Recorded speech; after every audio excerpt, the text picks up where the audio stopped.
You know, when we were talking the other day, you mentioned something. You said that we as a society have a cultural neurosis that makes us compelled to be busy all of the time. I got to tell you what, I'm subject to that, have been for most of my life. So tell me more about that and how that plays out in the whole leisure field. Well, besides the sort of basic needs that I was referring to before, I also distinguish two critical functions of leisure being engagement and disengagement. And the neurosis that makes people engaged, to me, in unhealthy ways, is well documented now in the literature on successful aging with respect to what's sometimes called a busy ethic.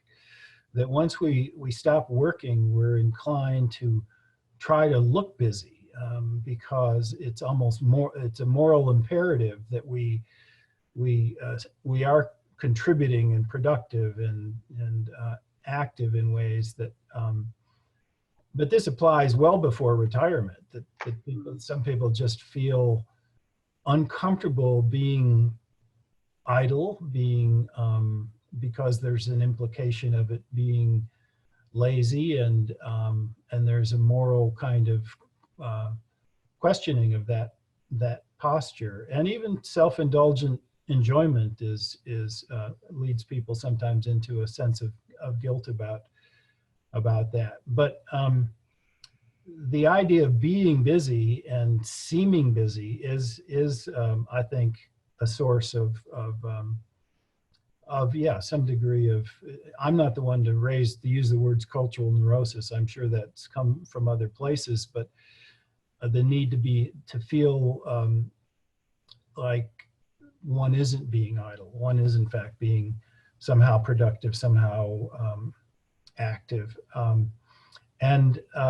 So for me, that's all about being engaged, and there's a lot to be said for that. In fact, that's what most people see as a critical part of well-being. My focus on disengagement is to suggest that people can also be pulling away from things and can be relaxed and can reflect and be contemplative. And when we do, yoga and meditation, we're trying to find that place where we're just comfortable being and not doing. So the idea of doing is the thing that I think leads to excesses in our culture, and learning to give up something, to give up some of that activity, to be relaxed and reflective about it.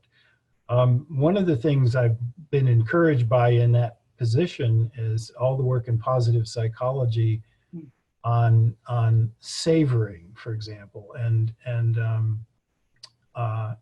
being appreciative of what you have, and taking that simple, relaxed posture of just being, and how important that is to a sense of well-being and yes, it's easier when you're privileged with a lifestyle that affords you that time and doesn't demand of you that you be engaged in some productive way, but allows you to at least just be and live in a way that's not quite as compelled by this need to always be active.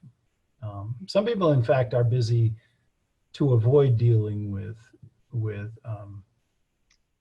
issues that are personal and where meaning comes from, in the sense of getting perspective on one's own life. But that's the value of relaxation to me. It's also a source ultimately of creativity, according to the research on creativity, is to be able to back away from your engagements and get perspective.